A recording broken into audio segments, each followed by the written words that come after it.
Welcome to another My Outlander Purgatory recap. This week, we continue our Season 7 Part 2 coverage with a recap of Episode 714, You Dinna Get Used to It. Ready? Then pour yourself a wee dram, settle in, and let's do this. Hi, everyone. Hi, everyone. I'm Tracey. I'm Carol. And we are, after a bit of a wait this week, my Outlander Purgatory. Oh my God, Carol, it's been a minute. Happy New Year. Happy New Year. And let me tell you something. The Purgatory is strong these days with Outlander. Oh my How are God. you? Tracey, tell everyone about your weekend. God. Wait, week? I don't know what day it is, you guys. You know how it is. Christmas to New Year. So it's New Year's Day today. Yesterday was New Year's Eve, and I was in Florida at my in-laws, and they had a big party, and everyone last person went home around 1, and at 4:30, 4:20, we left for the airport to come home. Oh my God. And we landed at 8:30, 8:45 a.m. and got home around little before 10, I guess, and went to bed.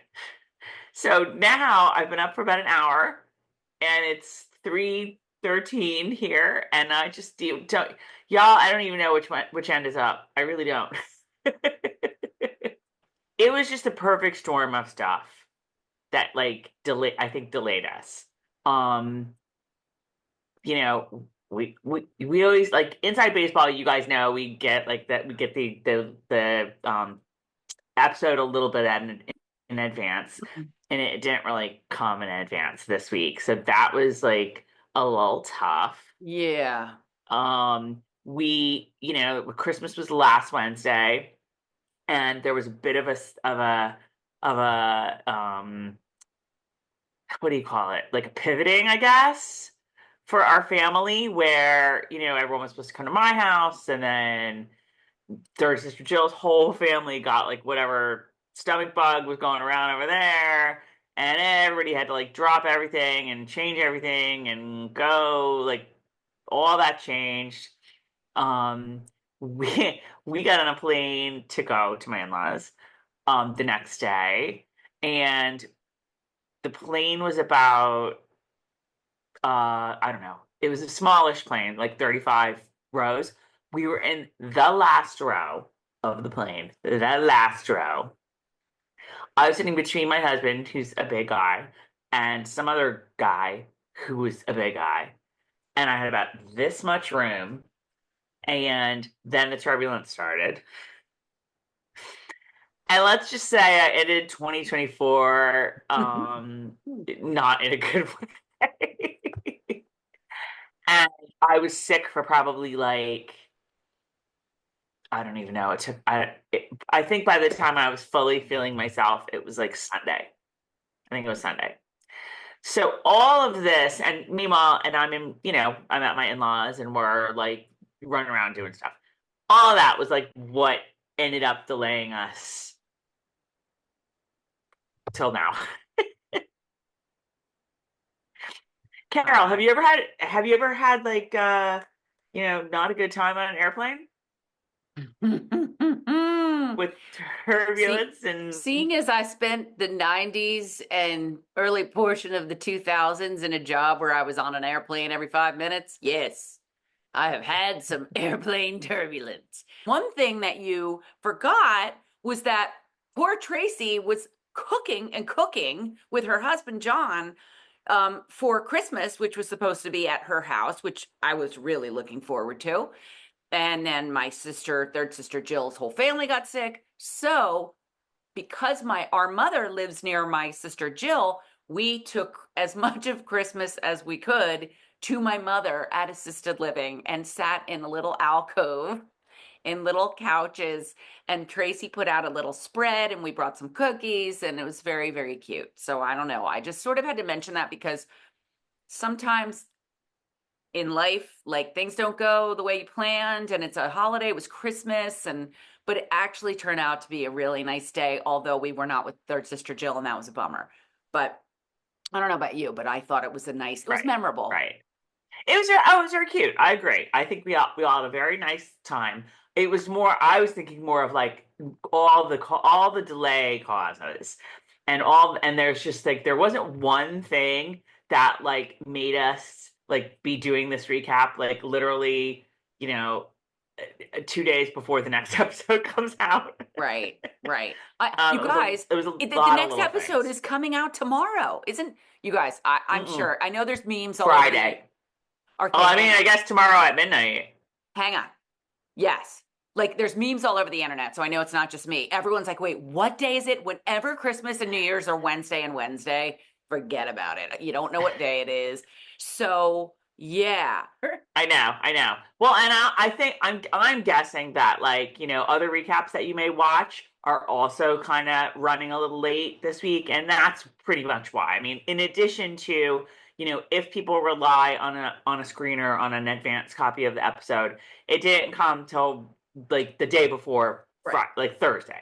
right. So that combined with everything else that people have to do this week, for us, it just also happened to layer in me not being home, planning on like watching the show and doing the recap while I was away, and then you know the the airplane just like taking us down. I mean, like you guys, this is the kind of thing where like I mean, I wasn't the only one that was you know sick.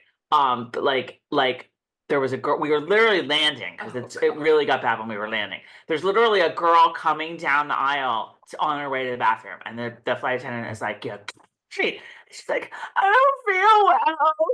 doesn't And everybody have a bag in front of them? well, we did. But I don't know that anyone else did. And of course, this I mean, you're morning, supposed to. okay, TMI. The first thing I did when I sat down this morning on the flight was like, "What is that bag? Bag there?" And there was no bag, and I was like, "Okay, okay, I'm Ew. gonna like It, not worry. I'm not gonna, ew. lightning isn't not gonna strike twice here." Okay, and it didn't. And the Tracy, flight was was it fine. this? Maybe it was the same plane you flew in, and then the bag's been gone since you used it. Anywho, Carol. What are you drinking? As always, I'm going to do my little plug because I love myself some McTavish bourbon. The line is getting like lower and lower down on the bottle. Like I didn't the even where notice that today. Just today, I noticed that. I'm like, with oh, each week, with each week. excuse me, Graham, Mr. McTavish. If you want to send me another one, I'll take it, and I will keep advertising for you. um Honest to God, and a cup of coffee. Got a little up, got a little down, got a little caffeine, got a little bourbon. So it's all as well. How about you? I'm listening to I as I mentioned, I just got up an hour ago. So yeah, like this is Diet Pepsi. Sorry yeah. guys. I feel like I'm disappointing everyone.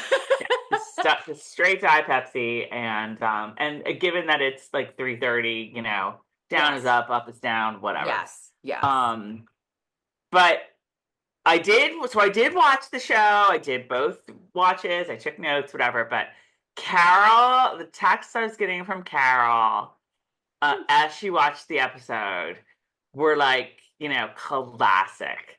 This was like if you could dream up an Outlander episode Oh my God. Oh for my God. Carol So and good. put a big red bow on it and give it to her for Christmas. Oh my God, it was so good.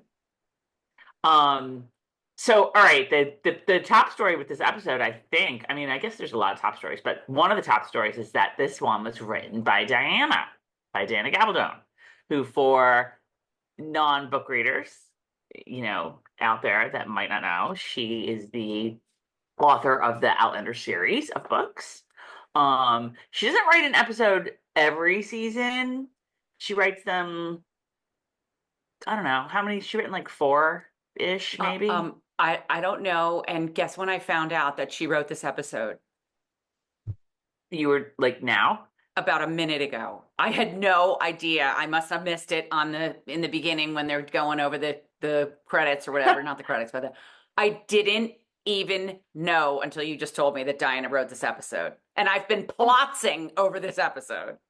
I mean, I write it down in the notes because I like to credit whoever it is, right? But it's so funny because this is the other thing I was going to say. With doing this so late, you guys, I didn't even watch Outlander for the first watching until like Saturday night. Okay, so it had already aired on Friday, and all of the the reviews online, like in Facebook and Karen's review was already up. And I Yeah. gotta say, like, I kind of liked like having all of that stuff available to me because like I'm not gonna be like, I don't know if that happens in the books or not. I probably still will because I'm not gonna remember, I but will. like I could tell like this didn't happen in the books because Yeah. I read it and now I have a Yes, confirmation. yes. The other day I was still watching and I stopped you guys to text Tracey and say, and Tracey, whatever you said, I mean, I could look it up, but I'm not gonna because we don't have time. Whatever you said was sort of like oh, well, yeah, me too. And then I felt better because it wasn't in there or something. Whatever you said, I was like, wait, am I correct that this does not happen this way in the books? Because you guys, again, my memory, I don't remember what I did yesterday. So it is not odd for me to forget completely how it happened in the book. But But well, one thing I some did of today. this Oh, go ahead. it was so riveting.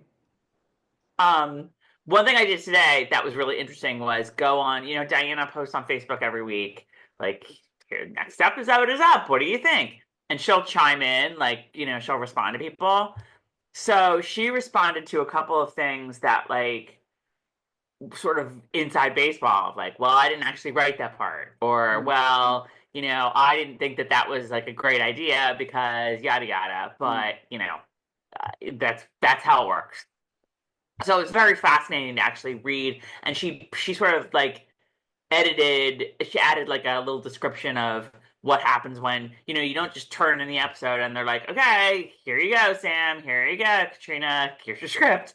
Like there's all sorts of changes and adaptations, and they might like adapt a line on the fly as they're filming, and it was just very, very, very cool to read all of this. But yeah, like to get the post airing sense of everything was very cool, and I gotta say, I kind of liked it because normally I'm reading all that stuff and our review's already in the can, and I'm like, oh, guess people are gonna disagree with what we say there, or Yeah. okay, let's get started here because there's a lot to say. Because overall, Carol, I think we've made it clear you really like this episode. Is this your favorite one of the season?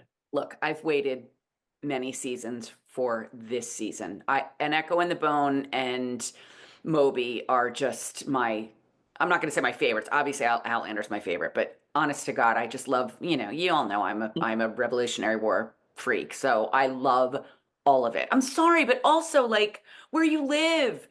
It's where I live. Like I Mm-hmm. live here. I drive through, we're heading into the Battle of Monmouth. I drive through to go to the mall, to the battlefield. So, yeah, I'm excited. Uh huh. Uh huh. I just thought of something and I don't remember what it was. Oh, I know what it was. So we said Diana Gabaldon wrote this episode. So what I liked was that it was a lot of new stuff. It was a lot of stuff that's not in the books. Right. And when you think about it, it makes total sense because like Yeah. why do you want if you have Diana writing you an episode, like why is she just gonna like pull her quotes from the books that she wrote like 20 years ago, 30 Right. years ago, Right. whatever, and drop them in the script? No, you want like new stuff from New stuff. Diana. New stuff. I wish she could write every single one. Nothing against the writers, but my God, wouldn't that be just the coolest I thing know, ever? I know. So some of the stuff is from the books, but there are quite a few scenes, as in this first scene, that are not in the books. So that was a big treat, like for everybody. Right. Okay. Episode 714. You didn't get used to it. I feel like I don't have the accent, so it like loses something in the translation a little, but there you go. The writer is Diana Gabaldon. The director is, again, I don't know if it's John or Jan Matthias. And our cold open is London, 1775. And who do we see but Hal, the Duke of Oh my God. Pardloe? Have we never seen Hal before? No, we've seen Hal a bunch of times. That's what I We've was going seen to say. Hal. We've seen Hal. We've seen him when they captured Jamie at Culloden, and they're just shooting everybody. Remember? And then they No, get to no, I don't Jamie, and remember. Hal's like, "Oh shit," because Yes. Jamie. Okay. Okay. Okay. And I forget if we first see Hal at that point where Lord John is like 16 and he goes and infiltrates Jamie's camp or whatever, or if Mm. that's the first time. I feel like that's the first time we see Hal when he recognizes Jamie and he's like, "Oh, I can't shoot this guy. Damn it." You know. All right, so Hal has gout and he can't travel to America, and that kind of explains that's it. This episode did a lot of good explanation of things that everybody has been like, why isn't this happening? Why aren't they doing this from the books? Whatever. Right. Right. It did that, and it also explained things that they are doing from the books, but that in the books are perhaps kind of confusing, Right. or you don't remember, or like the Richardson stuff, like all this, like the Hal stuff, um, like the Percy stuff. Yes. You know, I know. I'll get there. We'll get there. But like in the books, there's a lot of detail, and these plots go across like 3 books that take 15 years to get written, and you're just like, I don't remember any of this. I don't know. I didn't, but and it was like cut through the fat and just like, here's what the deal is.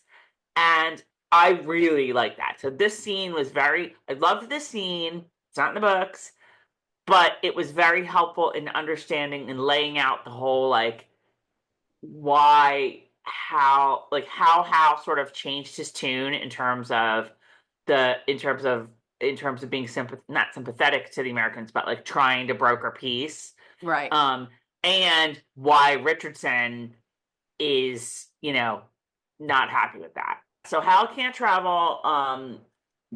Not like very different from the books because he's totally in America in the books, but whatever. Um, and so you learn a couple things from this scene. You learn that he is gout and he can barely walk. You learn that Bertram Armstrong is, in fact, as we said last week, in fact, part of Lord John's name, and that's why he used it as his fake, like, I'm an American now name. Um, there's a whole thing of like, well, why doesn't Willie have a commission? And I could give him one. And Lord John's like, well, if he's gonna get a commission, I'll like give it to him. You just see the two of them as brothers, like totally like us, where like they're like best friends and they fight all the time. you know, Yes. even what go? I just have to say that Lord John, I love the fact that I keep forgetting that William is Jamie's son because Lord John has done such an amazing job raising him. Mhm. You know what I mean? Honest to God. I mean, and I just have to I'm going to mention it now because we'll be halfway into whatever. David Barry, oh my God. He's so He, good. when I say that I forget things, when I say that I'm like, wait a minute now, he literally put me on his little vehicle and drove me all through. He was my tour guide in this episode. He is that good. And you all know me. I'm not the big, like, this actress, blah, blah, blah, blah. I always say Diana Gabaldon is but David Barry is otherworldly in terms of talent because he just brings me right back to where I need to be. He's so good. He's your North Star. Holy cow. So good. Um, okay. So the big plot point that is important here is that Hal is like Lord John thinks the peace is still possible. He thinks that, everybody can sit down, work it out. Hal thinks that the colonists are like the spoiled children that have been bad and they need to be shown, the belt. Um, but Lord John makes a good case, and Hal starts to sort of like see like, all right, I get you, peace but not capitulation. So he's like, okay, yeah, right, maybe we can forgive them, but they're not going to get what they want. This is what Hal's saying. Like maybe that's an argument I can make to, you know, my guys at the House of Lords. Right. So you see their whole mindset and where they are with the whole idea of independence. Right. Which is very important when you get to like the Percy stuff and the Richardson stuff. Right. And then it's just so funny because Hal's like, all right, okay, I think I can get on board with this idea, but like you have to give me your word that you will never agree to American independence. And Lord John is like, I will never agree to that. In a Boom. million years. Cut to Lord John, hand on his Bible, on the Bible. I swear, not Lord John. Love America, love America. I want all of America. Totally independent. Swear that I have allegiance to the United States of America from here. And then he's like this. He's like this. Yes.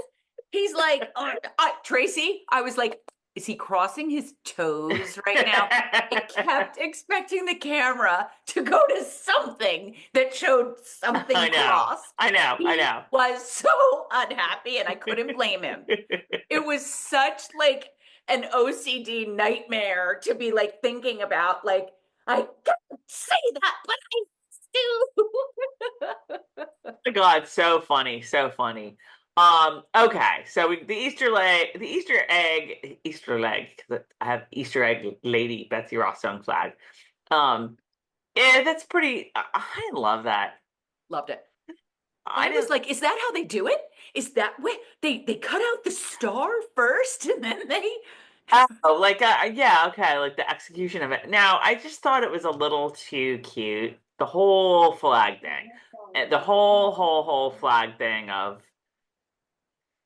It's a little too cute. I think that part. Some of that was like a part where that Diana was not like, that was added later. Maybe I don't know. Wait, why? It is a little cute. I'm going to disagree. I loved it. I did go to Philadelphia Textile, so it wouldn't be odd that I would enjoy the part about the flag and the fabric and the star and how you do it. I would have sat for a whole hour of Betsy showing us how to do it. Like, I mean, I would think the same thing if like somebody came along and they were like, "Here, Jamie, I want to give you this present. It's a copy of the Declaration of the document called the Declaration of Independence. Tom Jefferson wrote 10 copies, and this one is yours." Like, it's a little too like Tom Jefferson, neat. TJ wrote. It's just like okay, but whatever. Okay. I liked it. It's fine. It's good. It's fine. It was a little too maybe obvious, a little too cute, but like yes. Okay. Philadelphia, 1776. We're back at Lord John's house. Jamie's just a hit. Jamie is like, check next to that item on the honey-do list. Jamie's like, okay, I'll fix the chandelier now. Okay, here we go. I know. It was like Sunday afternoon at the Frasers. At Lord John's, only now it's the Frasers. It was like a sitcom, the Frasers. And Mrs. Sig's like, okay, a little bit to the left. Jamie's like, oh. All right, okay. So look, all right. What now? How now? Whatever. Yeah. So he's fixing the chandelier. Yeah, it makes me want Jamie around my house to do chores because that would be really great. I'd like anyone around my house to do chores. I know. Knock knock. It's some soldier guy. It's a rebel It's soldier, and he's Lieutenant. scouting. Oh, is he a lieutenant? Oh, yeah, I guess he is a lieutenant. I don't know that I'm very, very bad with knowing the order of the military. Like later on, when William comes with his little dispatches and he's all like disheveled and Yeah. gets a verbal beaten down, Yeah. Smackdown. and the guy's like, when you're talking to an officer, you need to not look like a slob. And I'm like, I thought William was an officer.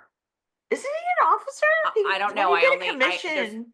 I would never have known this guy was a lieutenant. There's a reason I know that you're about to get to, and then I'm going to mention, but I'm going to jump ahead a little bit and crack up at that point you're talking about when they were like, get nicer clothes on. And William's like, first of all, oh, we're going to talk about that. But then he puts the shirt on. I'm like, that shirt looks just as dingy as the last one.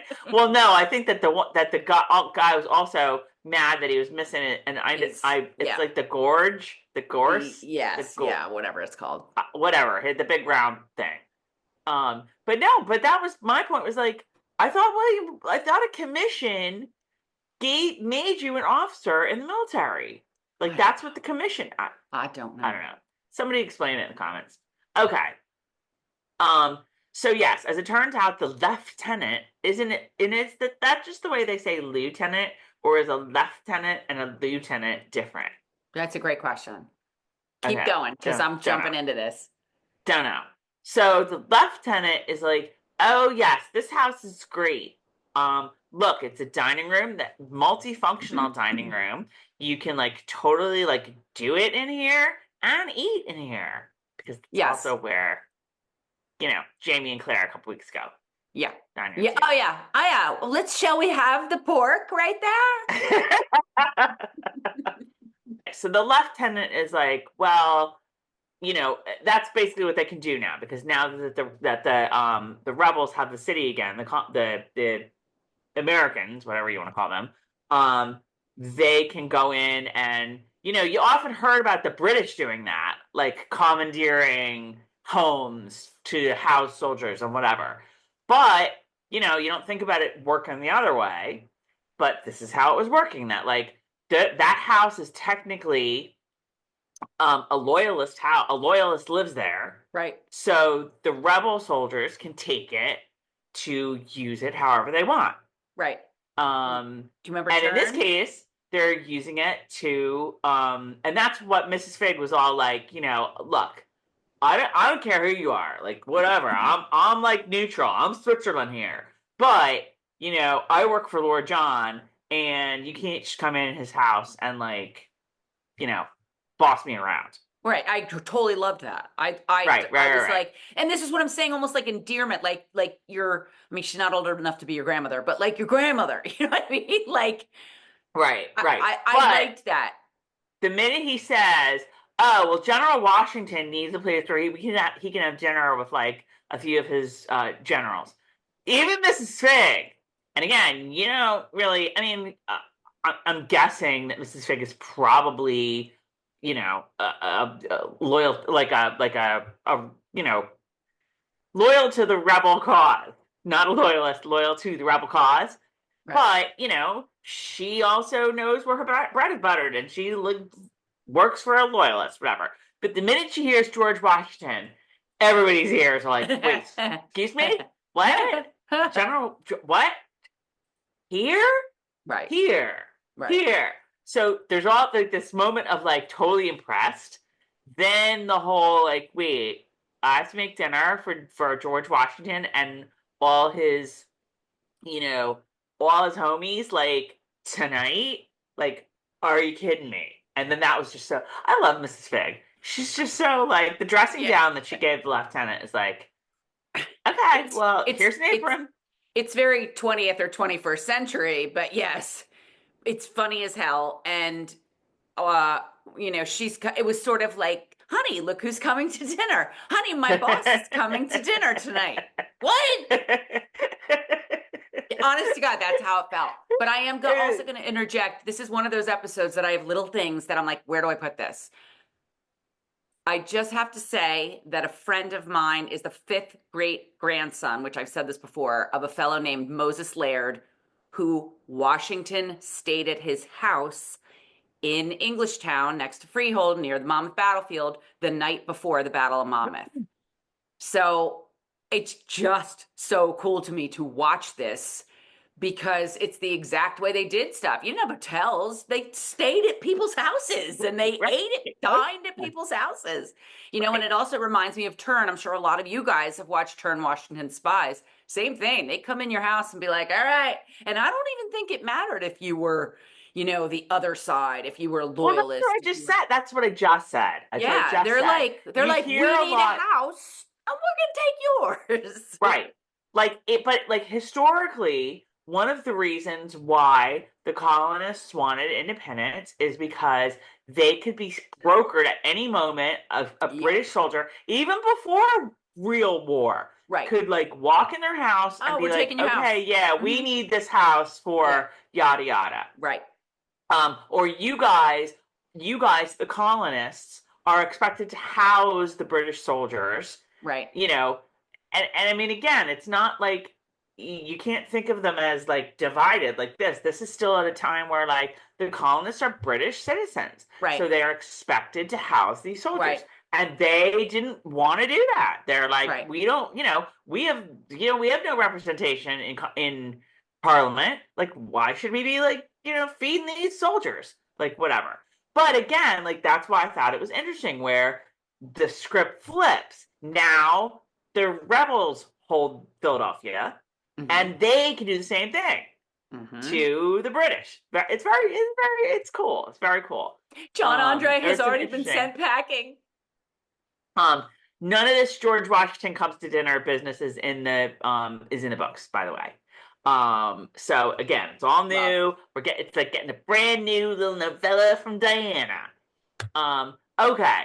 So there's a little scene where Ian is spying on the British camp, and you can see that there's a lot of people like camped out there, whatever.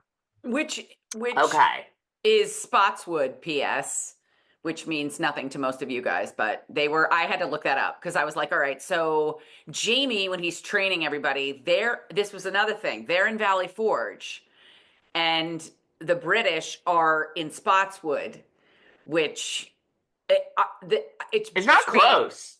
It's not close. And I'm sorry, but here we go again. And some of you guys are gonna be like, all right, Carol, shut up about it. We get it. Valley Forge is far from Philly.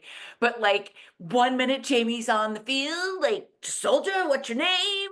And the next minute they're at Lord John's in Philly. And the next minute they're on the battlefield again, not the battlefield, the training field again in Valley Forge. And the next minute, and I'm like, here's me, like, looking it all up. 8 hours and 15 minutes to walk it. 2.5 hours at least, 2:45 to bike it. And I'm like, all right, how long's it taking on a horse?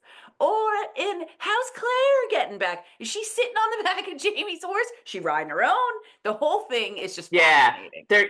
They're not, this isn't like a, day commute, like between Philadelphia and Valley Forge for them. It's very true. It's very true. And you guys, it's the kind of thing that I would watch on another show that had nothing to do with this area and would never even notice it. And that's why I'm saying I almost apologize to those of you who are like, Carol, shut up about it. But for me living here, it's just so cool to be able to piece it all together.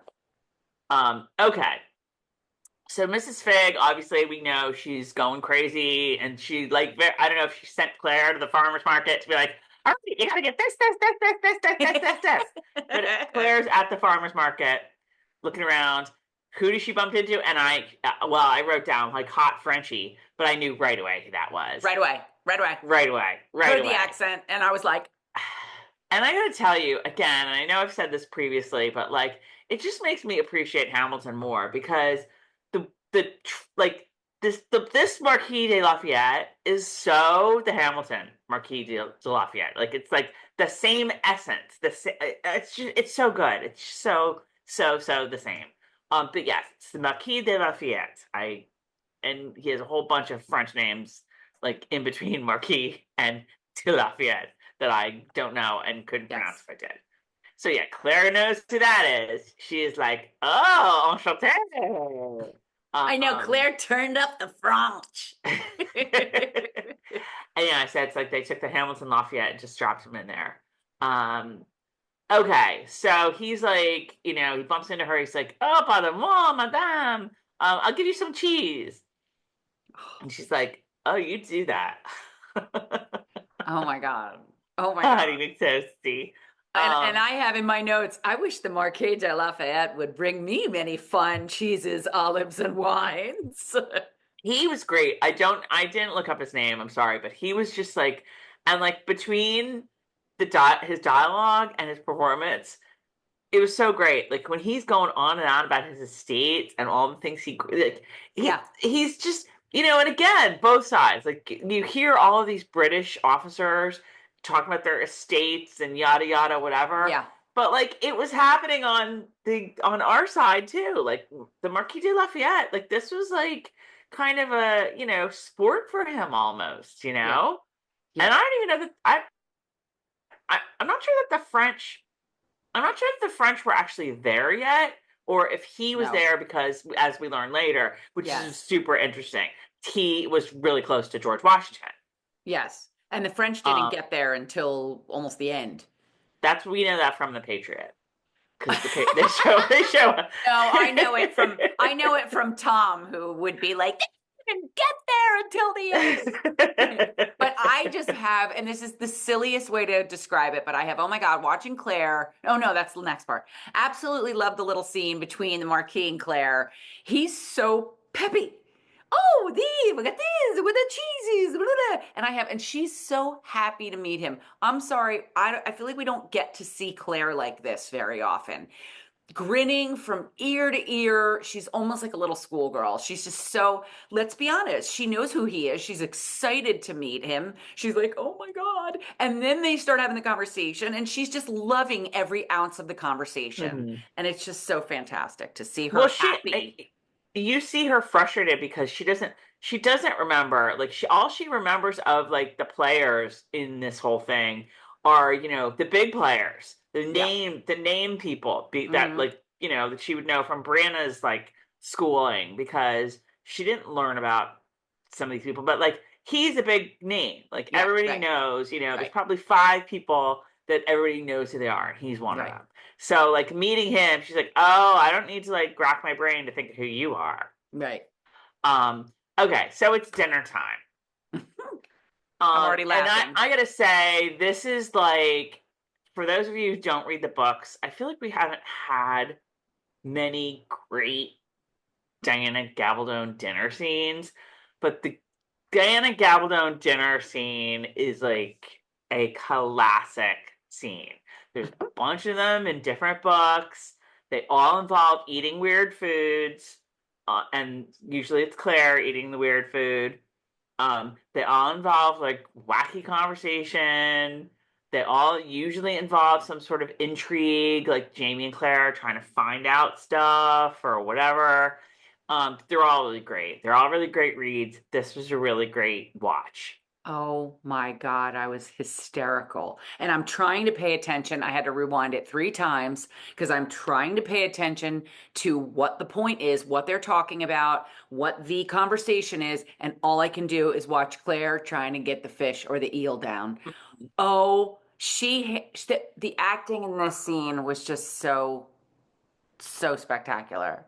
Supposedly it's real, and it was Oh not Lord. spectacular. Oh Lord. That she really did have to eat it. This is something I know again. Like all this stuff comes out after the episode's on, Yep. and since Yep. I watched it after that, I got to know all of this little tidbit stuff. Um, so okay, yeah, yeah. She tries the eels. As all of the talking is going on, she's like, and everyone's like, this, and Claire's Yeah. kind of like, I'm gonna hurl Yeah. now. Yeah. And I also Um, have to say, really good camera work. You know what I mean? Not just her acting was fantastic, but really good camera work because you really sat here feeling like you're at this table, noticing Claire over there trying to eat the eel while you're trying to keep up with the conversation. Just fantastic. let me ask you this, because I honestly don't know. Would Claire have been it? I mean, she's like the No, mistress of the no, no, house. no. Thank you. I have that in my notes too. Would Claire be sitting at this table? No. I don't care. I know she's the wife. She would probably maybe be there to greet everyone or whatever, or maybe she wouldn't. This is it was a man's world. This is a very serious discussion. Well, There's no when way. I I don't was think she would do thinking, that. I was trying to remember if for those of you who watch Turn Washington Spies, it's not really a spoiler because you know how it ends. Um, but like one of the last scenes of the series is George Washington having dinner, a dinner much like this, with all of his generals or all of his like, higher ups, whatever. And I'm trying to remember if I don't remember whose house it was at, but I'm trying to remember if the lady of the house was at that dinner too. I mean, I kind of think maybe the lady of the house would be able to go. Like, I might have to look that up while I you're mean, talking. it's the couple hosting them. It's not like, this is a war room meeting. I Right, mean, true. even though it True, is true. like maybe where we would go with this is that more of the military, like they wouldn't want to bore, Claire, the lady of the house. So they would probably talk more about like, their estates or, um, whatever. But then like maybe after dinner, Claire would be expected to leave and they would have like their brandy and cigars and talk war strategy And tell moments. each other they're the masters of the universe. I don't honestly know. I, I didn't have time to look it yes, up, but I agreed, did wonder agreed, that. agreed. And I fully admit I don't know. And this has never happened to me in the history of Outlander and the series on TV. I just went to Google and I was like, oh crap. Like, oh wait, though, it's not airing until tomorrow night at midnight. So I couldn't have got a spoiler. I just started Googling while you were talking because I was going to say, oh yeah, I just see here, blah, blah, blah. And then I'm like, oh, spoiler. But this is why I couldn't watch the next episode already. I was saying to myself, okay, this dinner, how important is the conversation at this dinner? How much of a planning meeting is this? Is this just an, sort of intro? George has come in Right. and What's the purpose of this dinner? yes, yes. Why is And it I think, important to have it? yes, I think that would be what it is. But I'm sorry. I think this close to going into battle, I feel like it would, I just don't think she would have been there. But what do I know? That's a great question for a historian. You guys, I Um, really want to know the answer to that. Appears to be a planning meeting, and she's the only female. There are no other wives. Um, no, Keep but there's going. no otherwise because it's not. See, that's not the function of the dinner. The function of the dinner is it's a work dinner. It's a business Right, dinner, for lack of a right, better term. right. But if John's having a business dinner at my house, me being the lady of the house, what am I like? I mean, yeah, maybe I'd be like, this is gonna be really boring, and I don't want to be here, and like call my friends and go off and do something. But like, I would be invited because this is my home. You know? No, not if it's. We're talking about war, and we're talking about, yeah. At this point, they don't know George Washington's going to be the president, but these are about as high up as you can get. But it's like what I just said. Like, they wouldn't necessarily talk war during dinner. But this is During dinner, it's a civilized social, dinner. They eat the dinner, then oh, I see what you're saying. And then after. then Claire is expected to retire to her chamber or do, to her sewing room or whatever, and they have the men talk the war stuff. So, let's move on because we could like I don't really know, but that's sort of what I would suspect is that because she's the lady of the house, they're not like where's she gonna get her? In the kitchen? No. And And quite frankly, if you're having this dinner at my house, or the house where I am the lady of the house, like screw you, I'm eating. So shut up. again, I'm sorry. I think that's a very 20th and 21st century, late 20th All right, century you guys tell attitude. us in the comments. What do you think? But I'm going to look it up. I want to know. I want to know. But All before right. you get to the end and the next scene, I just wanted to make a comment about him. Keep going. Well, I know because I have a lot. I still want to talk about this. There's a lot of Okay. stuff. There's a lot of stuff to unpack here. Okay. So okay, we learn a lot of things here. we learn all about George Washington and Lafayette. I didn't even know this, okay?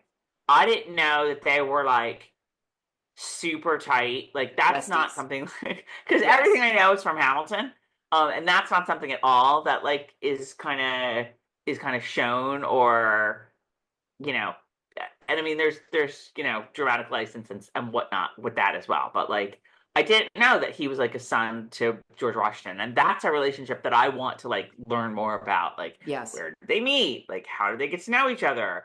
Like that's the movie I want. Right.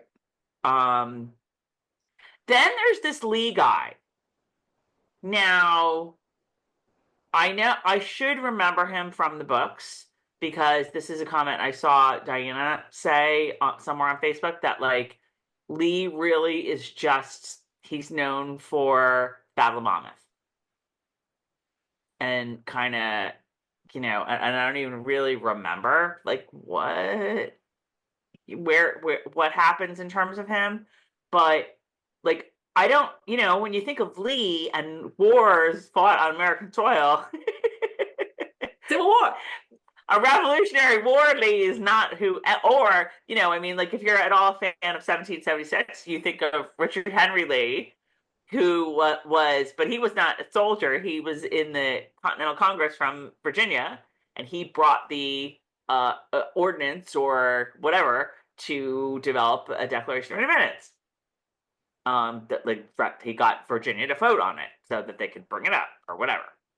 Um, this Lee, I don't know who he is. I thought the same thing, and I was like, Lee, where's Grant? But clearly Lafayette knows who he is and doesn't like any of it because the Right. two of them are like, yeah, ha, ha, ha, ha, yeah, ha, ha, ha. They are like this. And it's pretty hilarious, the feud between the two of them. And they're feuding and feuding, and Claire's still like this deal. I probably couldn't have even told you what that conversation was about because I was just so enraptured by Claire and the eel. Um, okay. So Jamie is saying my nephew has reported that some of the British Army is closer than we thought. And then Ian went all the way to Spotswood.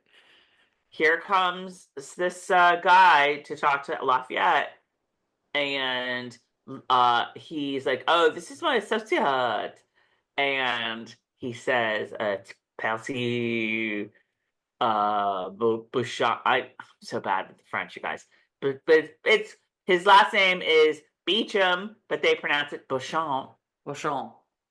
and book readers know When that we're all like, Percy Wainwright, Perseverance. Is it Perseverance? No, it's yeah, Perseverance. What's his full name? I don't know. It sounds like it, but I just go with Percy. Perseverance Wainwright has made his It all appearance. started hitting me. Like, oh my God. I know. So he and Claire make the connection. Like she's Beecham, he's Beauchamp, but they're from two different parts of France, so they're not like really related, whatever.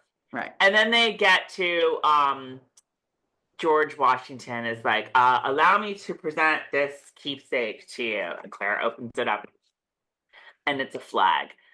And yeah, like this whole part, and I think this is something Diana was like, I didn't really.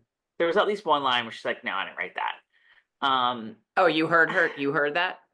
Yeah, no, I read it, but like she said, I think it was like whatever Claire says about without a flag, a country without a flag. Oh, very like cliche. People without yada yada. Yeah. I don't know. I thought that the whole like here's the flag, and they don't say like that it was actually made by Betsy Ross or not, but like it was too cute. It was too cute, you guys. I didn't like it.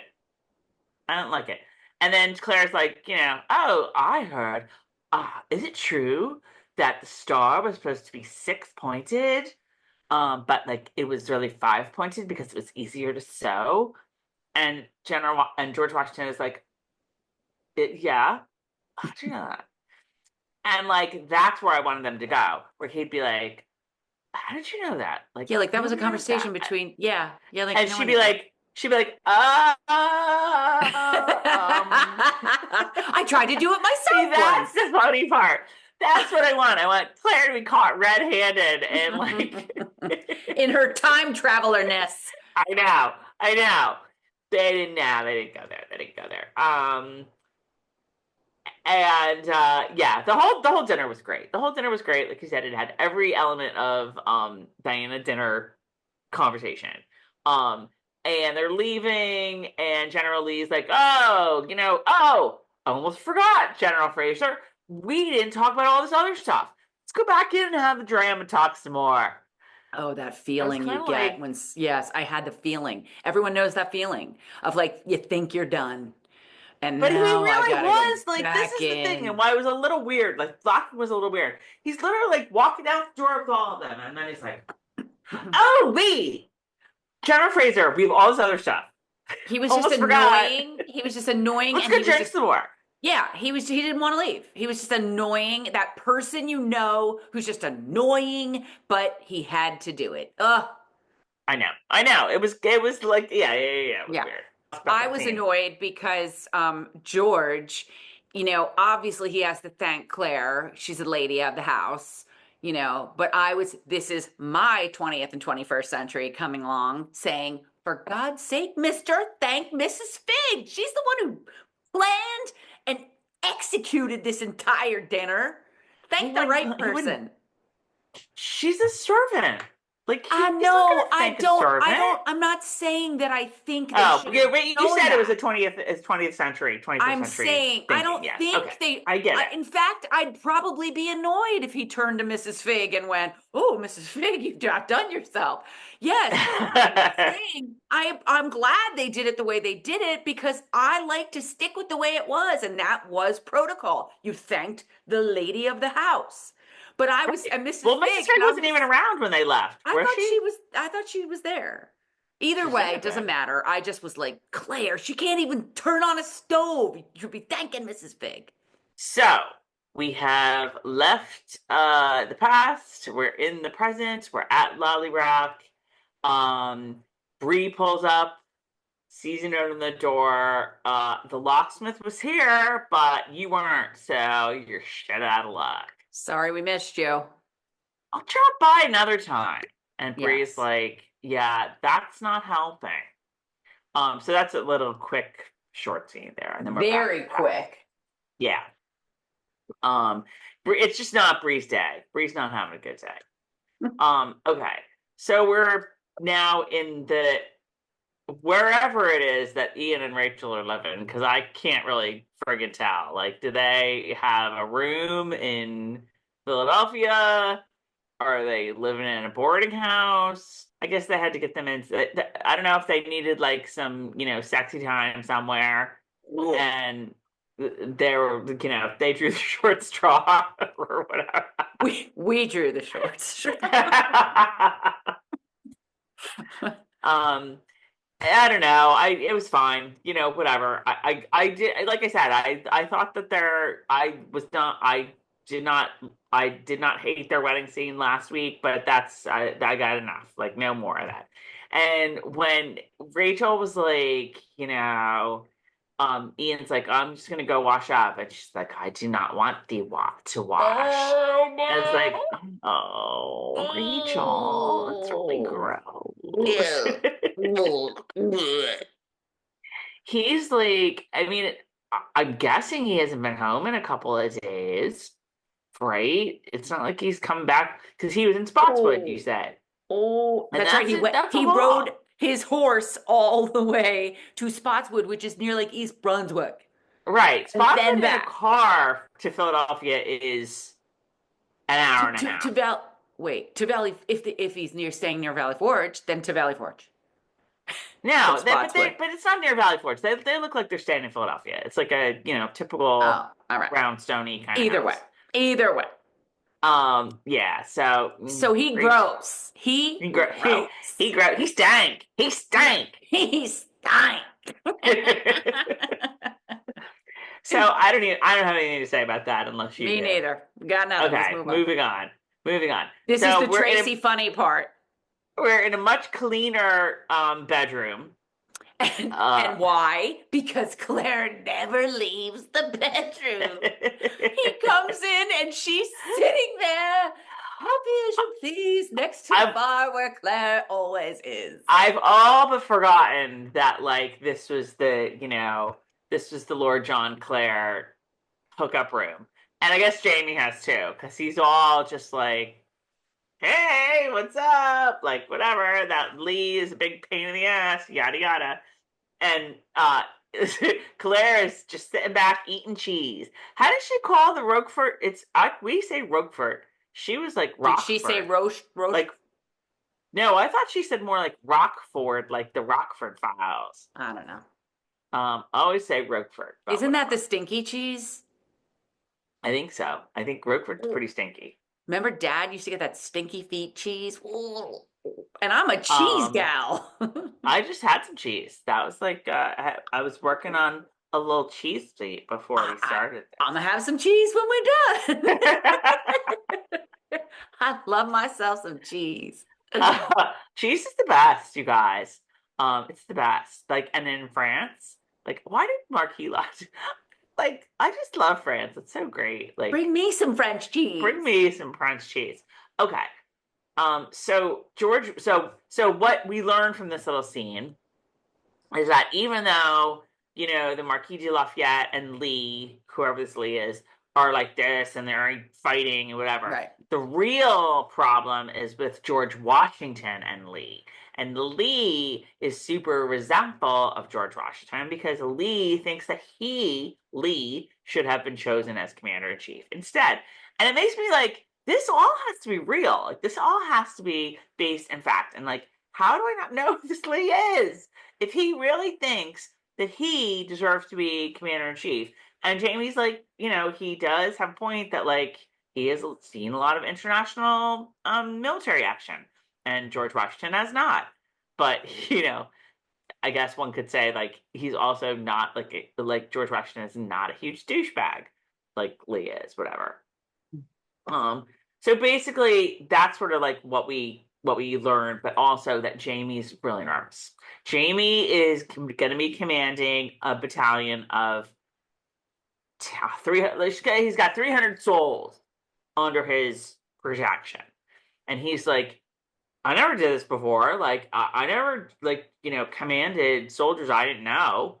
Right. Like, it's just like all the lads from the clans, like, right. Or all the, the Fraser's Ridge guys in the militia. Like, right. This is like the real deal now. He's feeling very responsible for their lives and souls. Yes. So this was a nice little scene where sort of, I think Claire, like, I'm not sure Claire talks him down as much as just allows him to talk. Right. Lets him exactly in Lord John's bedroom, that we've all seemed to have forgotten that this is Lord John's house, and yet they've completely taken over, and poor Lord John and his eye socket are wandering around, and Jamie's in his bedroom when he's the one who did it to him, chit-chatting about worrying about the souls of these people. But Lord John, whose house this is, we couldn't care less about him. I think we're pretty much, I kind of feel like we're out of Lord John's house at this point in the books. Like, I don't know that, like, Lord John's house became, ground central. Like I don't remember, but yeah, it's whatever. Just really funny. All right, amusing. Let's move on because we're at the British camp now, I guess, near Spotswood. And there's William.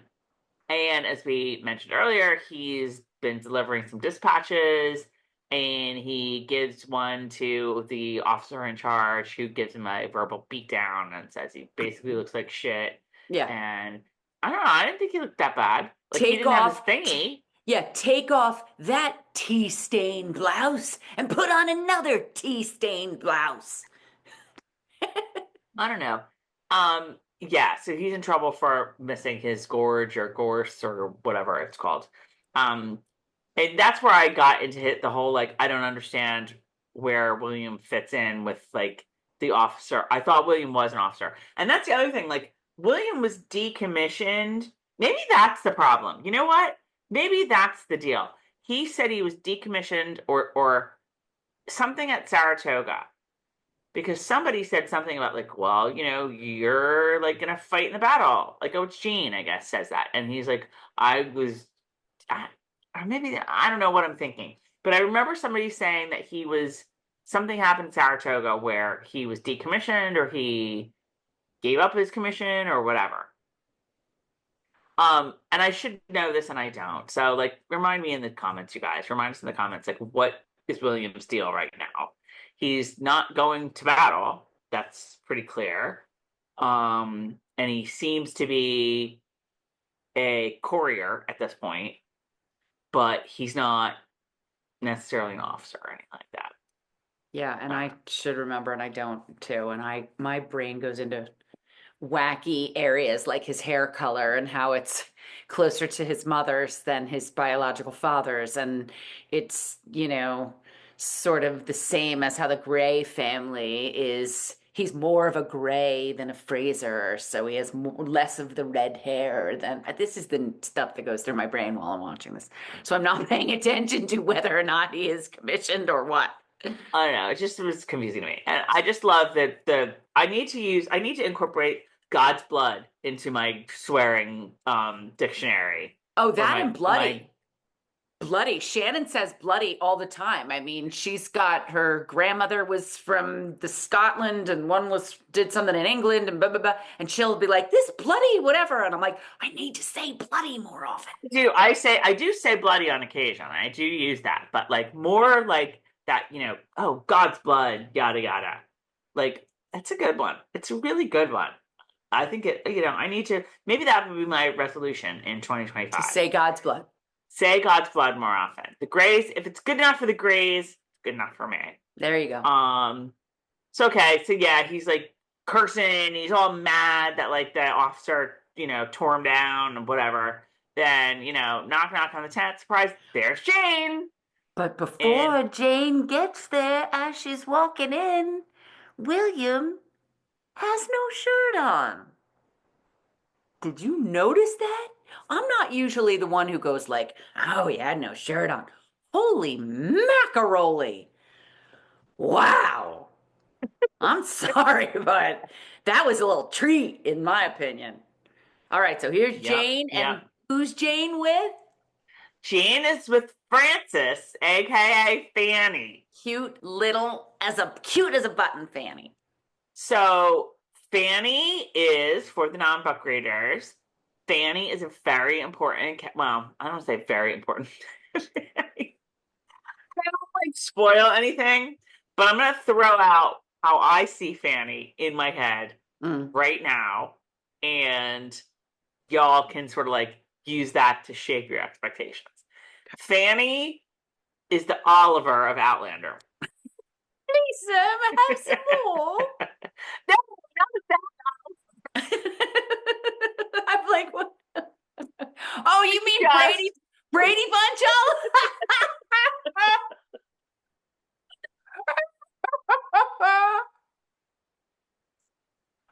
Oh, about this. Fanny is the Oliver of Outlander. Are you? Isn't that when they jumped the shark? They brought Oliver in to spice things up a little. Because everyone's getting a little too old and they need some more kids around. Yeah, they need some cuteness. So here comes Fanny. Fanny in the books, so there's a whole big subplot that clearly they're not doing where Fanny has a stutter, and there's a physical reason for it, and Claire ends up doing some surgery on her to like get rid of it. But she doesn't stutter, so they're not like, that's not gonna be a plot point or whatever. But yes, Fanny is becomes a regular character. And not only does Fanny not have a stutter, Fanny talks like she's about 42 years old. Fanny looks like she's about 6 and talks like she's about 42. Well, this is another instance where I think I like TV Fanny better than book Fanny. And we don't know. That's the other thing. We don't know what they're like, if they're going to go, like, what's going to happen with Fanny, and if they're going to, if she's going to be to the same degree of importance in moving on as she is in the books. So we Right. don't know, but I love book or TV Jane, and I meant to look up that actress's name, and I didn't do it. That is when I texted you and I And said, this storyline is riveting. I she's have so stuff good. inside my head, You know what? I'm gonna look her hoping up right now. hoping they'll go this way, hoping this, hoping that. She is phenomenal. I even think I have this written down somewhere that she is like a, not addictive. I don't know what the word is. Like she comes on that screen and you are just drawn to her and you can't, you're just in her aura the entire time. She's so real. Her name is Silvia Presente. Oh, I So looked it up already. that's the actress's name. And she's so good. She's so good. She's likable. Jane in the books, in my opinion, is not likable at all. At all. Yeah. She's just like kind of insufferable in my head. In my head. How I interpret her. Jane in the TV show is extremely likable. Like even though Yeah. she's, Yeah. she's clearly fighting for her and her sister, but you really like her. You really, you root for her. I Oh my didn't God. really root for Jane in the books, you know? Yeah. Um, so yeah, she's great. So Jane and Fanny are here. Basically, Harkness came back. This time he wanted Fanny. He was Oh looking out for God. her and Jane, and then they were like, we have to get away, and Yeah. will you help us? I think And that this, but she gives William back like his thingy here that yeah. basically he gave, he paid for her with that. Yeah. She's like, here you go, here's a refund, but in exchange, will you help us? Right. Um, and And get somewhere where Harkness is not going to be. I still don't get him paying for her with that. Like it doesn't seem like William because he's so like by the book and everything. I can't imagine him, losing that or giving that away or not having that on his person at all times. But I like that. I really, really like how well they're covering this subject matter with her, with Fanny and Harkness and all of the BS and all of the, because this is what happened. This is real life. Right, And right, right. it's just absolutely devastating and fascinating all at the same time. Yeah, yeah. Okay. Moving on to back to Lallybroch.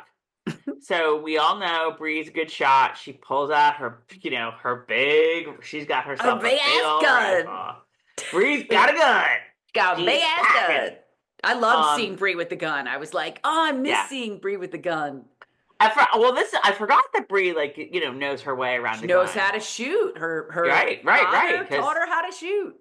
I was like, where'd Bree get that? Oh, yeah, that's right. Yeah, Her I got first it. father taught her how to shoot. Yup, yup. Hmm. So she's like hiding in the woods and like nothing's going on. She's like, this is stupid, whatever. Then she sees a light go on. And she sees one and she sees two. And she's like, shit. Yeah, And there's I don't demons know in if my she was gonna house. like just pop them right there. And like I was like, Yeah. but the windows, Bree, the windows. Don't shoot You out the just had those windows. Forget it. But all of a sudden, like, here comes a big car, and it's Ernie and what's her name? Fiona. Fiona and the kids. And she's Ugh. like, no, get them off. Right. What are Get you doing out, get out. now? Right.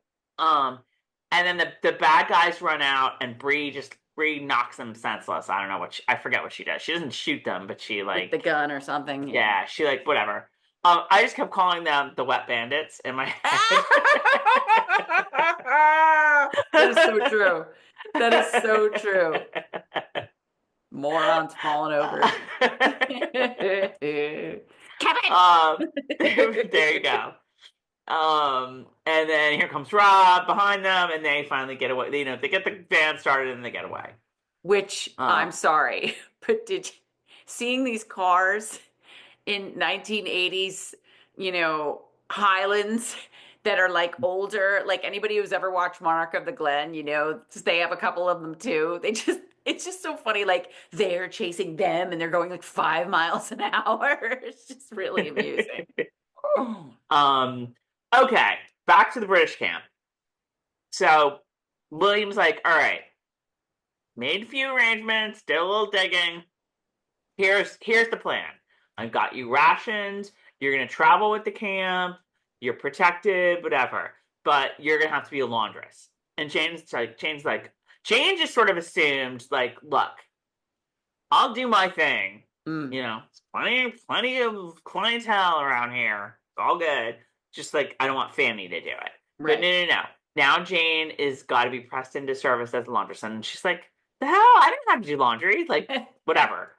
Um, and so William's like, yeah, well, all right, well, here's some money. You can get what you need. And she doesn't know how to use money, which is Oh, really interesting really? Yeah. quandary and, Right. makes a lot of sense. She's like, I Right. know, what I cost, but Right. I don't know what anything else costs. Right. And she's going Um, through every single thing. This costs this costs this costs this. And then William just says, she was, and I sort of thought this too, like, I was like, okay, the way like she needs at least a shawl. Don't you have a shawl, Jane? Don't you have a shawl you can throw around? Like I don't know how she made it all the way from Philadelphia to Spotswood, like, in her core clothes without Um, without being freezing? well, there's that too. Oh, you're saying and that is that like she should have to, you would think He's she like would have. he says, I have to get you clothes so that people aren't gonna think you're a whore. Right. Right. Right. Right. And she's like, whatever, I don't care. I am whore. And she's like, Right. and he's like, no, under my protection, you are not whore. Right. Um, Yes, but it and is and it's keep going. well, no, I'm just like, you can see she's sort of like, oh, he's kind of dreamy, even though I hate to say it, he kind of is. Yeah. Oh yeah. I feel like they're both fighting. She's You, fighting feelings for him, he's fighting feelings for her. right. And she's like, Yeah. she's feeling the like hard protective shell crack just a little bit, Yes, you know. yes, yes. And she would not, you're right. You know what? That's something I didn't pick up on. And that's the type of things I pick up on. Like, you can't be walking around like that. I thought at first you meant temperature, and I was going to say it's June, but No, no, she's got like the bare shoulders, like. this is what I'm saying. I didn't pick up on that, Mhm. and I can't believe I And didn't I didn't pick pick up up on on that temperature at all. I was just like, no, because like you've got yeah, there's no way, here we go again. There's no way at that time in the 18th century it would have been okay for her to be walking around looking like that. She didn't even, some of them, like they had to wear the kerchief, whatever, on their head, the right. bonnet, whatever. Like she's walking around, yeah, 100%. So, you know what? I'm going to say this. My guess is that, I mean, these She's, camps were yeah, like little cities. yes, I'm guessing that, there's it's, laundresses and this and that yes, and whatever. There probably are some whores like that but are part yes, of the camp fabric. yes, because you're reminding me that that was also in Turin, Washington Spies too. So, like, it wouldn't be odd to see somebody who is camp, one of the camp whores, I guess, to be looking like that. Right, right. And he doesn't, And so it's that's another. June. It's an it's June. It's another level of like not just like I don't want people mistaking you Right, for right, you know right, the group that travels with everybody and we're pressed into service with them or whatever. right. And she's like, I don't care. Like Yeah, I just sort of assume that's what I do. yeah. I think he looked at her as a whore for a hot minute, back in the last, and I think he likes her. He doesn't look at her like that. You know what I Right, right, mean? right, He right, sees he sees the human condition. He right, sees what she's going through with her sister and with Harkness, like attacking her. He does not look at, he knows she's doing it because she has to. So right, I right, right, just right, think right. that the whole storyline is fascinating. Right. Okay, let's move on. So got a little we're at the rebel camp now. And Jamie's, I feel like we've seen this scene before, but it never gets old. Like, A million Jamie's times. got, oh, here's my Mayonnaise. it's the total mayonnaise. The total mayonnaise Only scene. he's like the kindler, gentler mayonnaise. I'm like, Jamie, these guys gotta like fear you. Like you gotta be rougher on them. But this, like, yeah, we've seen this scene a million times. Like, here's this group of like ragtag, farmers that know Yes. nothing about going to war, and Jamie's And like, that's how it "Oh, I'm so was. effed. Oh, Mhm. God's blood, I'm so effed." Yep, that's how it was. But like slowly but surely, they like pick up. They get drilled, and like they're looking a lot better. And Jamie's like, "Drill them some more. Like, I don't want them to just like." Go to battle. I want them to come home or whatever it is that he says. Like, Right. um, okay. So then Claire, of course, is at the medical tent, like with all the little, like dealing with all the things. And then she looks over and who's in line for medical attention? And she's like, what? Huh? What? What? And who falls off her chair? I'm like, it's so good. It's so good. Well, okay. I mean, I don't think I fell off my chair. Because I sort of knew that that was happening. But here's where I was a little confused. So he gets captured or found by the Reverend Rebel guy a couple Mm-hmm. episodes ago. Mm-hmm. Beginning of this episode, he's swearing his allegiance to. He's becoming a citizen, if you Right. will. Right. So why is he? I assumed that now he's part of the rebel, soldiers. Like he is like trying to pass himself off as a rebel soldier now. Right. But now Right. he's at the rebel camp, but he's a prisoner. I don't remember how it went down and what the difference is between the book and Diana writing this episode, but I took it when he explained it later to mean that he got caught within, No, they had it, I see. I thought that or that he escaped. He said, I got taken, I escaped, and then I got caught again. So that's the somewhere, Reverend guy. somewhere in there, no, the first got caught was that guy, and then No, the first got Are you caught was talking when about when he was with Denzel and Denzel let him go? that's not the first. The first getting caught, getting caught is Uh-huh. when Jamie hands him over. That's Um, number one. That's how I took it. Then he right, and then escapes that. Denzel helps him get away. He escapes that, and then Yeah, number two is the Reverend Rebel. right. That Something was went like a down. kinder, gentler capture. But again, like if he my understanding from the books is that like he has to like that's sort of like okay because remember don't forget he's trying to pass himself off when he gets caught he's trying to pass They don't himself off. know. They don't know. Wait, let me finish. He's trying to pass himself off as a rebel and he's like oh no I'm a rebel farmer, I'm a farmer, Mm-hmm. Reverend, Mm-hmm. and I wasn't. Well, why don't you have a military? Why don't you have why don't you have a military coat, whatever? Cause I was on my way to sign up. Yeah, that's the ticket. Right. So they're like, okay, take off his irons, whatever. And the rebels, and the British captured me, but I was on the way to sign up for the rebel camp, the rebel guys, Right. and they're like, okay, take off his irons. The next scene that you see of this is him swearing allegiance to the U.S. So Right. that's what I thought. Like Reverend Rebel was like, okay, great. If you like, have you like just to make things dot our I's and cross our T's. Here's this Bible. Swear allegiance to the U.S. Right. You So aren't that's where I thought that the right. Reverend and all those guys assumed he was a rebel soldier or wants to be a rebel soldier. So now all of a sudden he's in line at Claire's medical tent as a prisoner. And I was Right. like, wait, what happened? I don't understand. And as I just said, at some point, my guess was that they figured him out. Maybe he did that and then something was said. Somebody showed up with a message, who knows, and they Mhm. figured him out.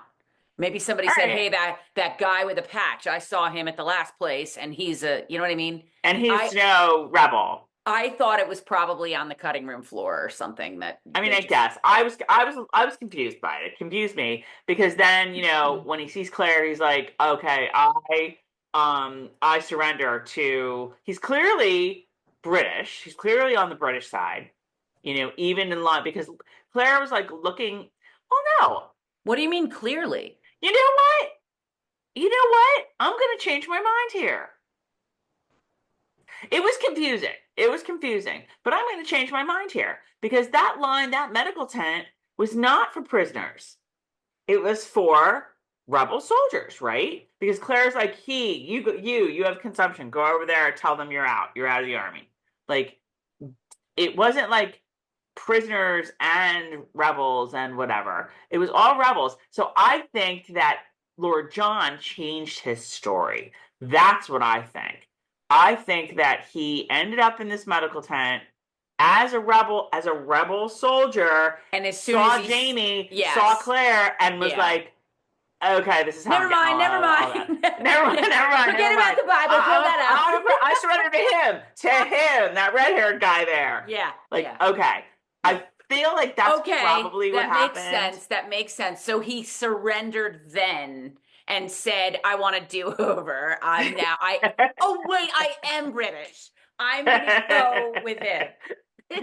Yeah, all right. I'm going to go with that I explanation. I just took it as, I just did the suspend disbelief thing and figured something went down behind the scenes.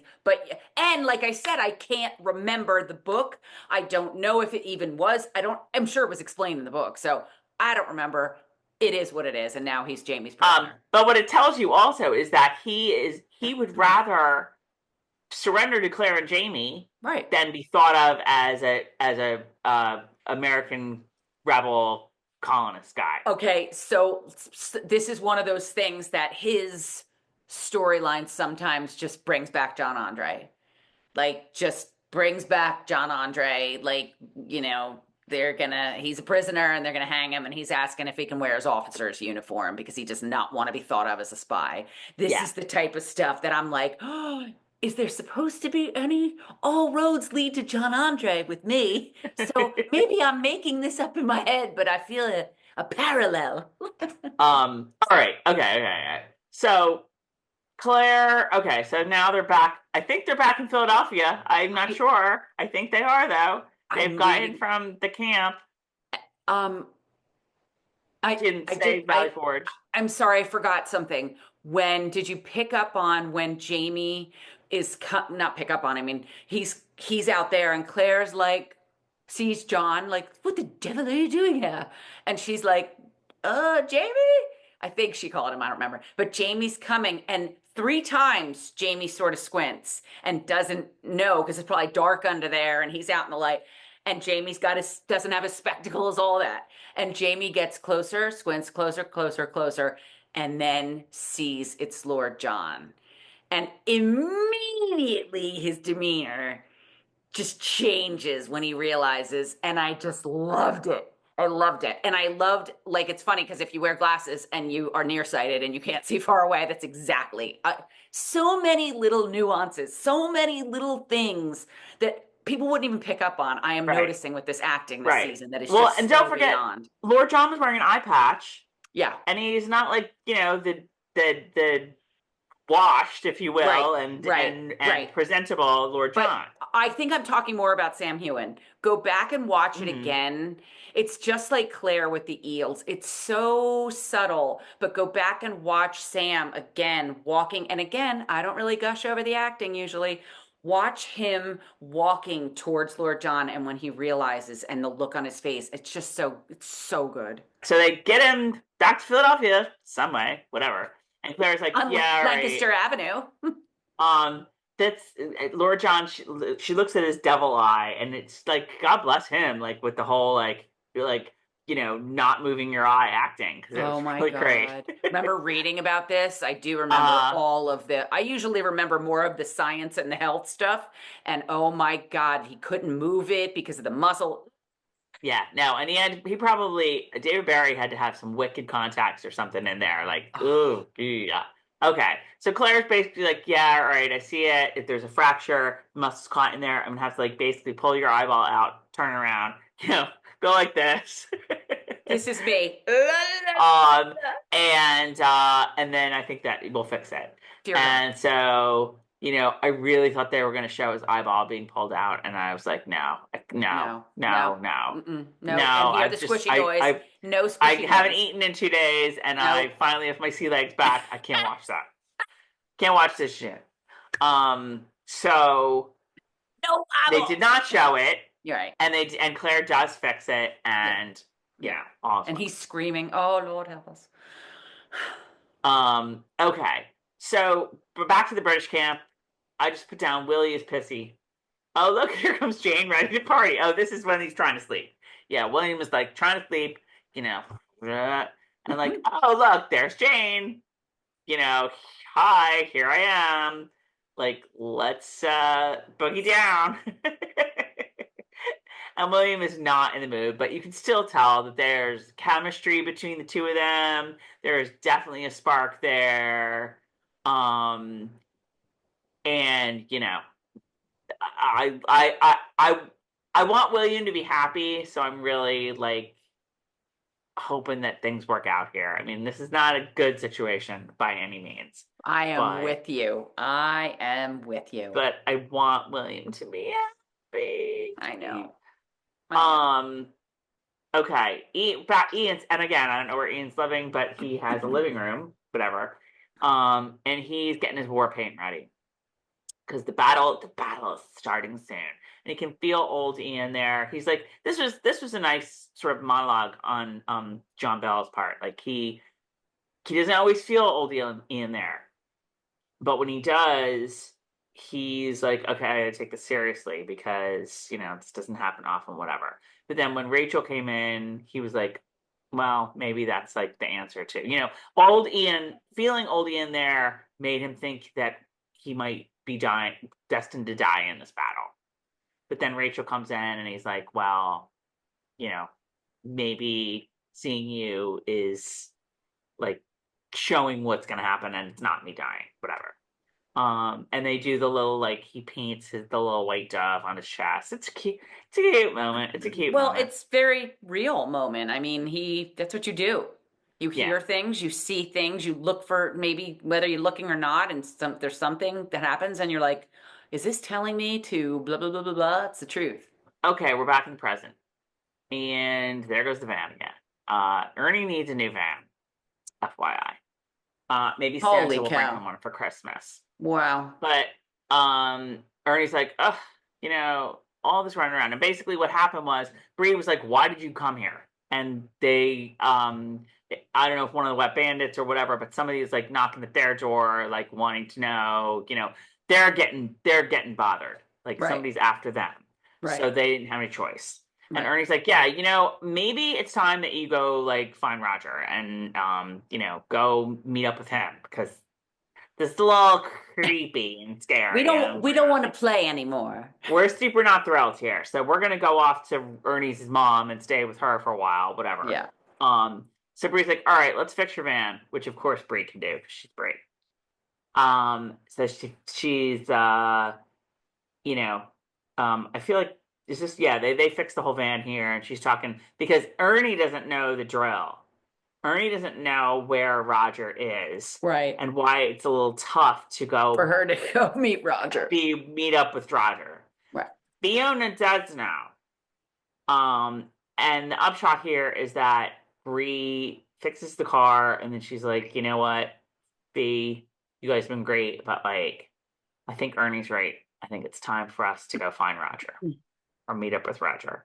Dun-dun. And so we can all sort of figure out like where that might be going. We didn't see Roger in this episode, by the way. Right. But we're like, huh. So, and we know the problem, which is that Bree does not know, which is that he's in the wrong time period. So next week should be interesting. Interesting. Okay, we're back to the British camp. This is such a great scene. Oh Lord, this is such a great scene. So Jane has figured out the laundering. She's laundered William's stuff. She's the Kirsten stuff. We're out. Bye. And we're gonna go get to New York one way or another. And he's like, "What? What? I told you I will take you there. Like I will. I'm gonna protect you. Whatever." And that's not good enough for Jane. And Fanny is like, "Yeah, tell him." So Jane tells the story, and it's riveting and it's harrowing. Basically, Harkness was willing to pay for Fanny. Jane was not willing to have that happen. Jane snuck a knife up with Fanny, and there you go. William's face was great in all of this. Like Yeah. William's just like reacting to this, like, oh my God. Um, and then I loved when Fanny's sort of like, I really like this Fanny. I really like her. Oh my God, Um, love her. I really like her. She's super smart. She's super perceptive. She sort Yes. of hangs out at the back. She can sort of see from the faces where they are with the story. I think Right. she can kind of judge when everything has been told. And so she comes back and she just takes William's hand and she kisses it. And I'm like, I'm sure 10, I already like her better than Book Fanny. And William's just like, don't go. So we don't know what's gonna happen there, but like Jane clearly needs to get away. Like Yeah. the middle of a British camp is probably not the best place in the world Right. for someone who is very likely being sought for the murder of a British soldier. Right. Who's And she? he's locked up. Where? She's going to New York? He wants to go to New York. I'm not quite sure why. Because they're in New York. I mean, No, they're, but there's some of them are still in New York, aren't they? I mean, they're in Spotswood, they're in New Jersey, but I don't know. I didn't think New York was safe. I don't know. Anyway, that'll be a whole other I don't conversation. remember at that point. I gotta Like, Google. I gotta Google. yeah, yeah. All right, we're back to the rebel camp. There's more soldiers drilling.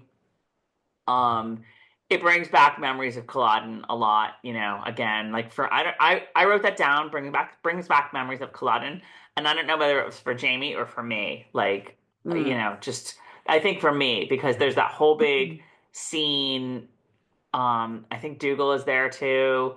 Mark Me is there where they're just drilling and drilling and drilling the night before. It's not Culloden, it's before Preston Pans maybe, Mm. where the battle that they win. It just really reminded me of that. Um, okay, back to the British camp. And here's Richardson, also ensconced at the British camp. And he gives William some orders. Here, you need to take this missive, this message here, and you need to bring it to it's a message for Baron von Schnickerdoodle, who's camped somewhere, you know, west of here, say, I don't know, whatever. And you need to make sure that he gets it. And the message is a trap. The Mhm. message is that they are to detain William and basically do, well, we're going to find this out. Like, so I guess I should just like not say that yet. But yeah, Richardson is just the worst. He's just such a douche. But I just do love that like it's so easy to understand why we hate him.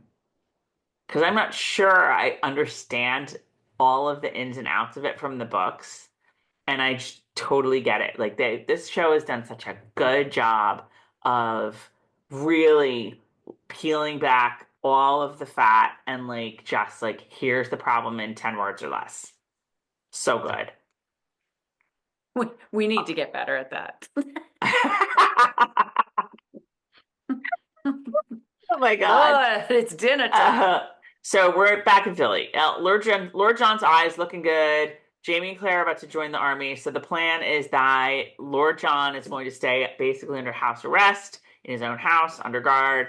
Could be worse. He's not happy, but whatever. Right. Knock knock. Who's at the door?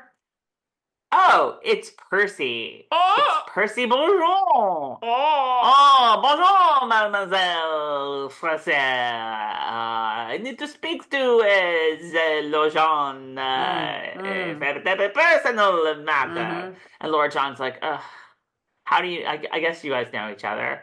Yeah, yeah, I know Percy from, he's my stepbrother. Yeah, Percival? and perseverance,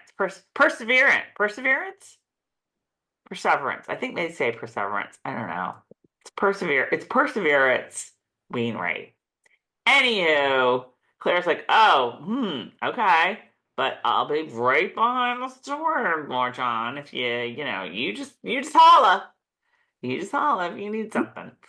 Um, and yes, Percy Boujon is not French. His last name is Bouchon Beecham, but because he's married into the family, his real name is Perseverance Wainwright. Wainwright.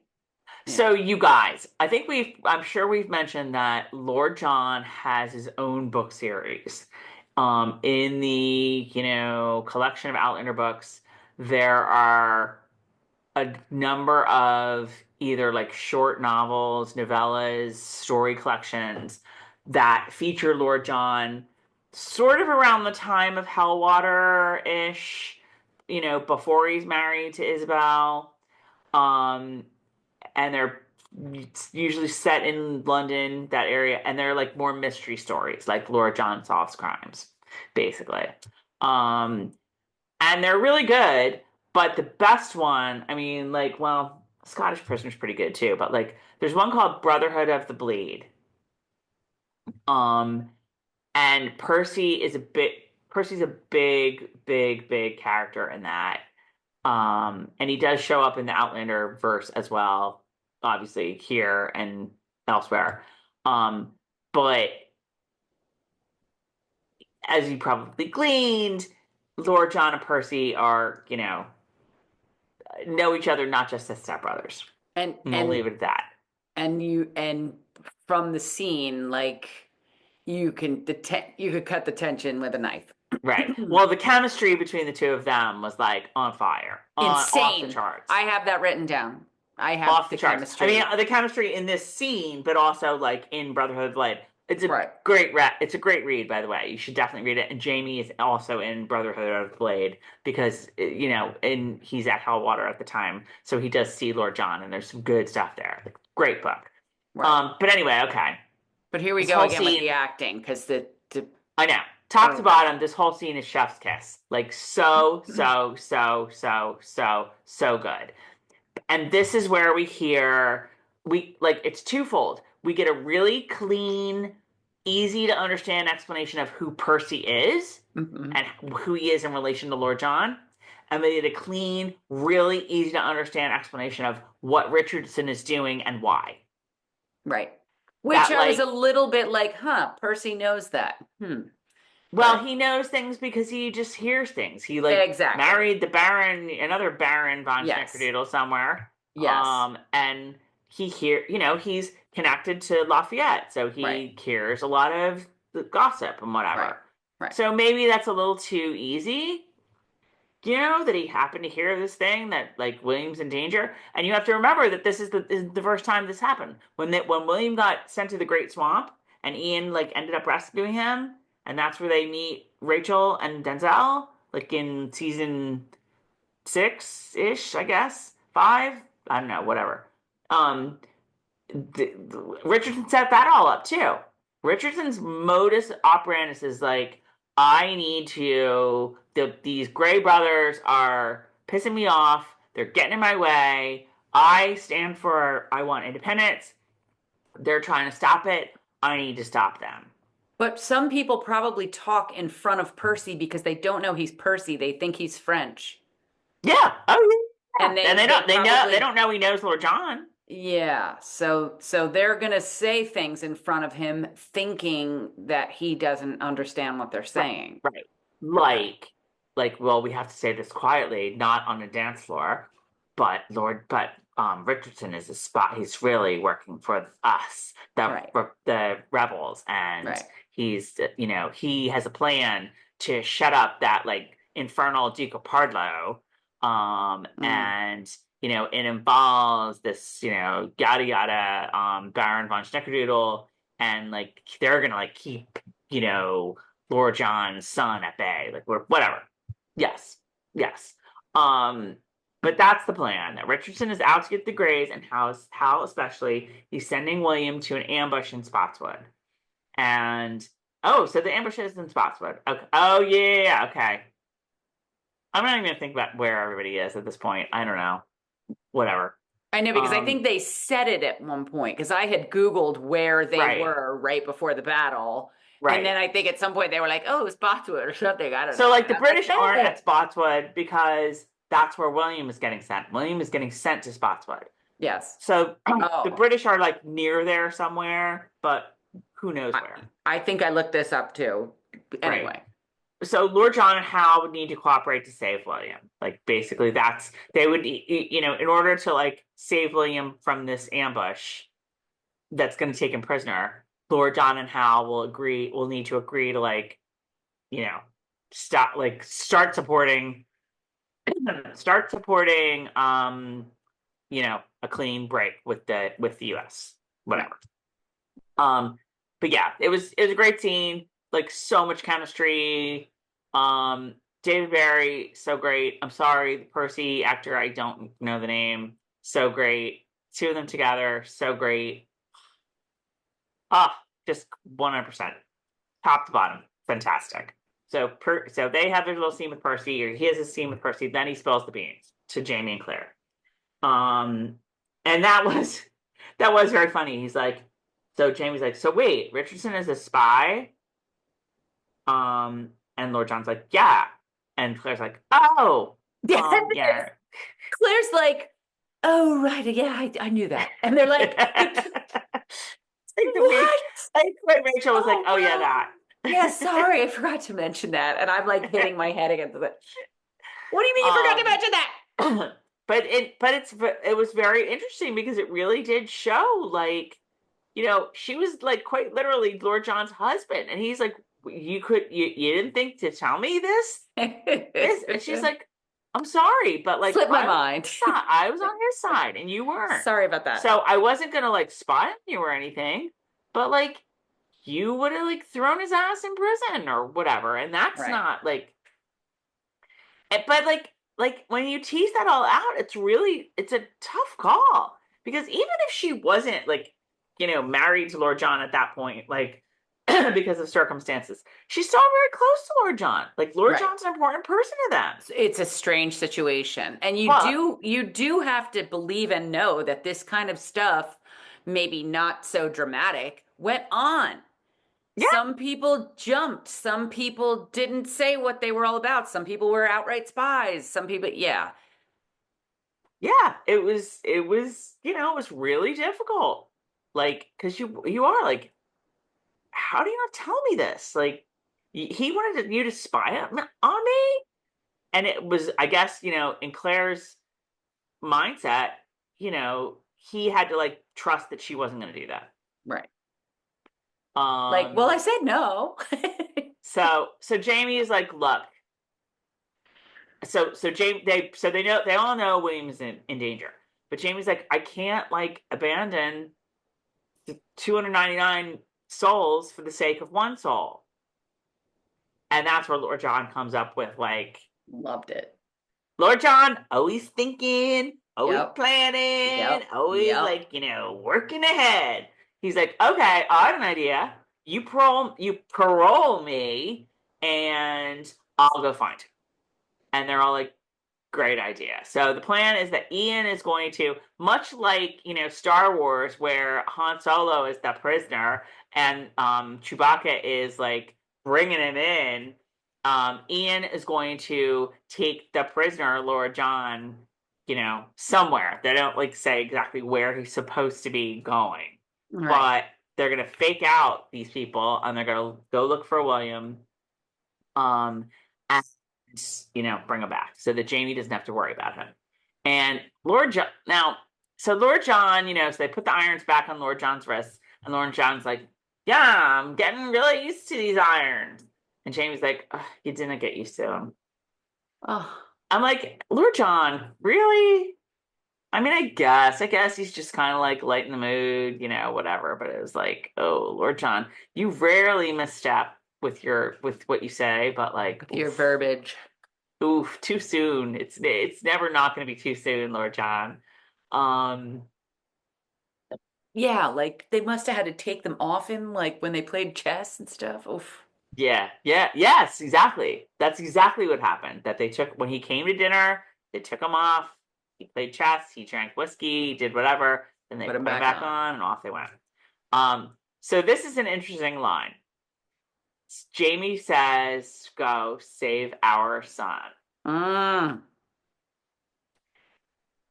He said that, and I was like, "Oh!" Yeah.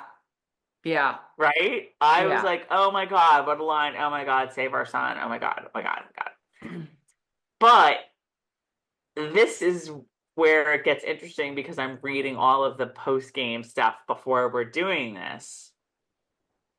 Diana did not write that line, and she very vehemently Didn't like it.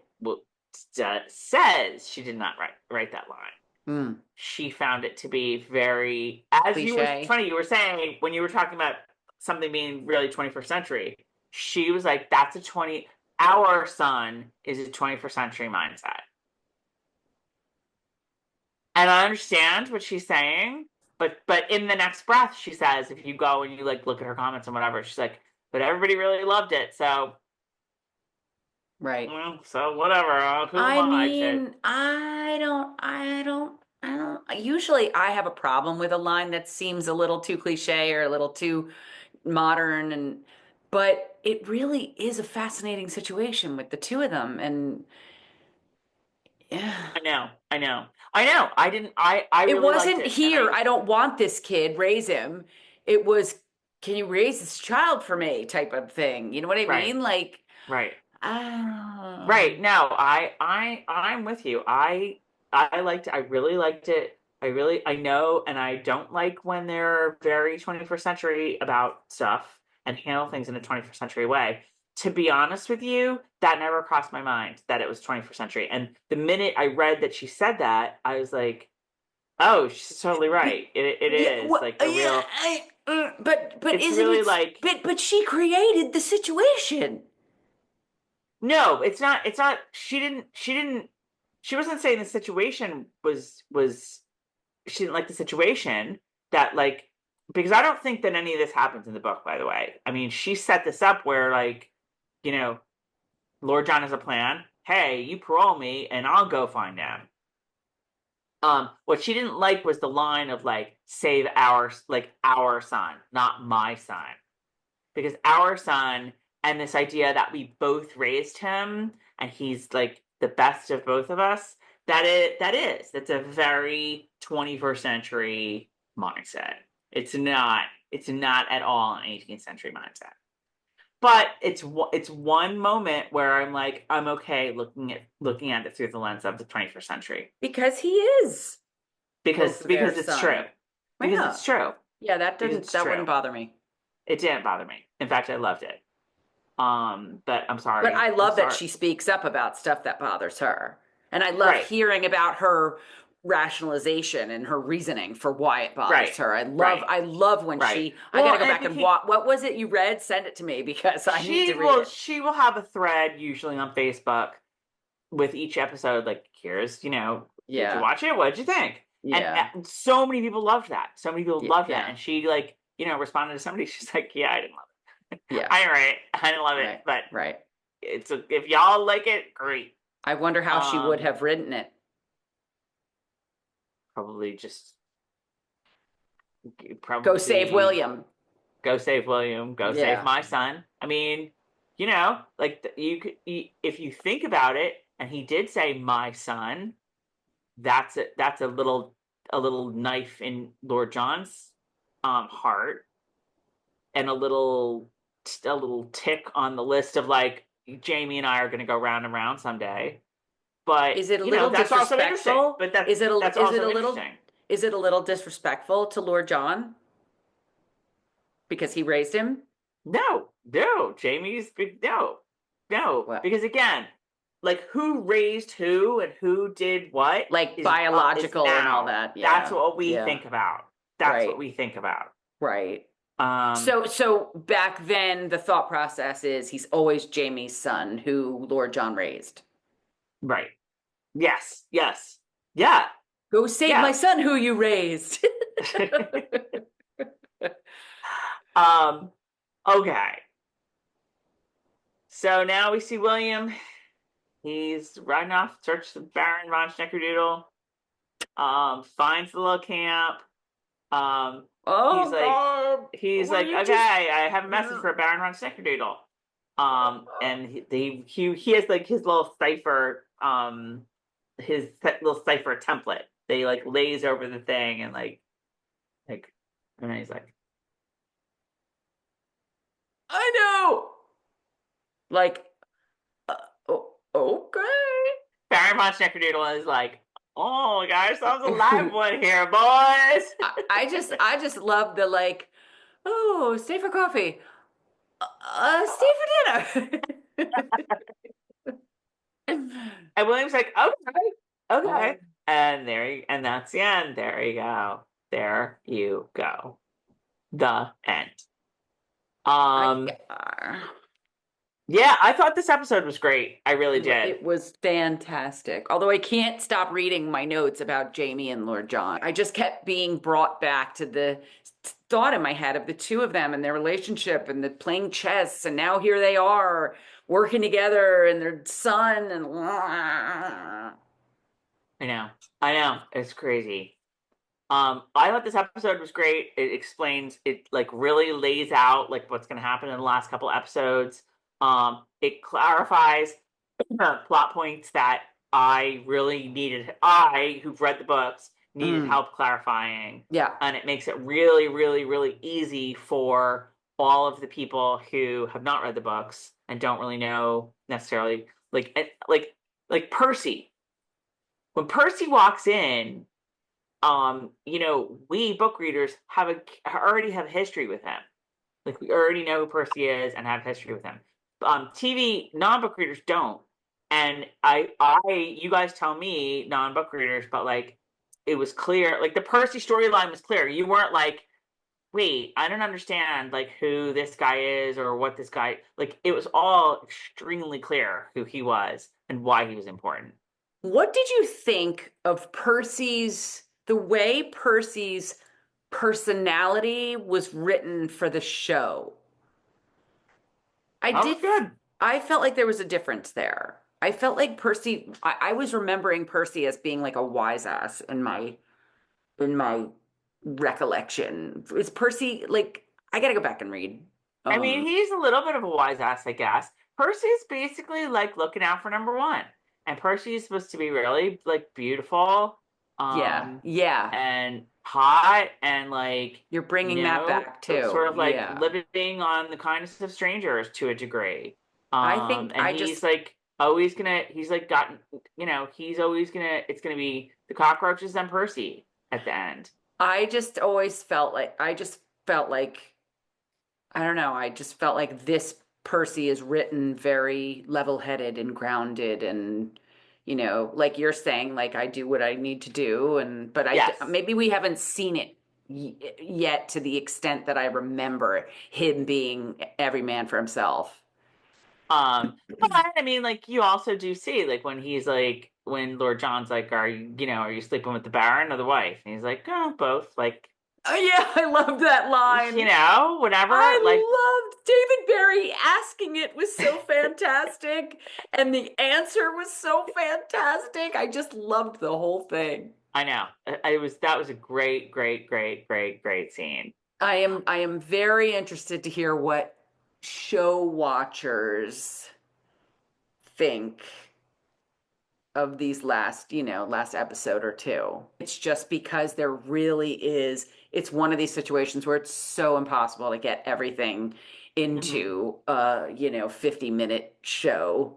Right. But I think they're doing a good job. I mean, like they're cutting, talk about, plots that they're cutting, going back to the beginning with Hal. Again, Hal in the books, Hal's there. Hal's in America, and there's a lot of plot stuff going on.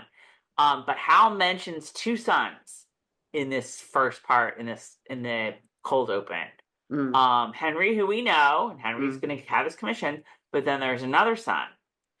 And what that tells me, like, without any spoilers or whatever, that other son factors a lot in book 9. So that is 100% setting us up for something to do with Hal and his sons in book 9.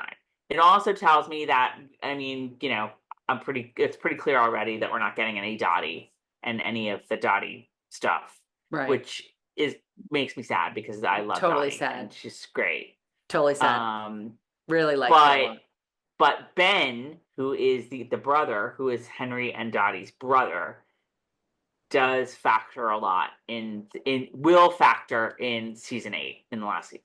Diana, slow golf clap for you. You are the star of the episode. I'm gonna give like other star of the episode. I'm gonna give it to Jane. I had in my notes that I didn't say, like, I haven't been this impressed since Marcelly. Honestly, I mean, for real. Oh my God. She just, you know what it is from day one, from the first thing she ever came out of her mouth. She's just so good at conveying this character. Right. We only have 2 left. We only have 2 left. 15 and 16. Oh, Lord. So our schedule, you guys, like, apologies in advance because our schedule is going to be, this one's probably going to be, I don't know that we can turn around another recap in, like, by Sunday. Like, it's probably going to go into next week a little bit, but then hopefully we'll catch up for the last one. And, whatever. Again, we're approaching another Droughtlander. God knows how long it's going to be. Right. Y'all aren't going to need content, so we're giving it to you.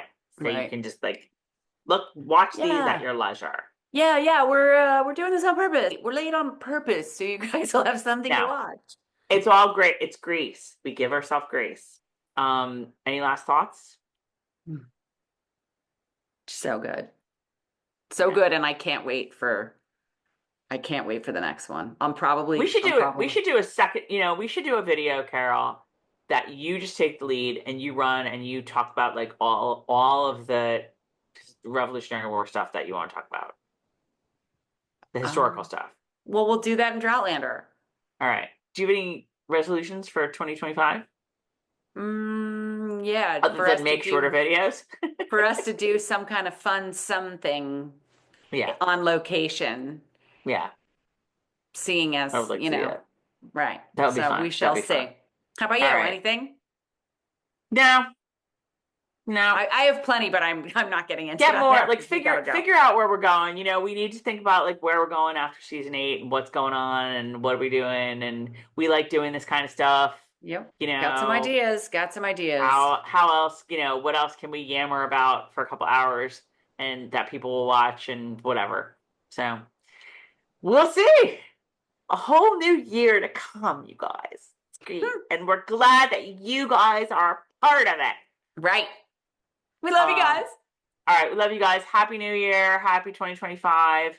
And we will see you next week or tomorrow. Big one. Bye. Bye.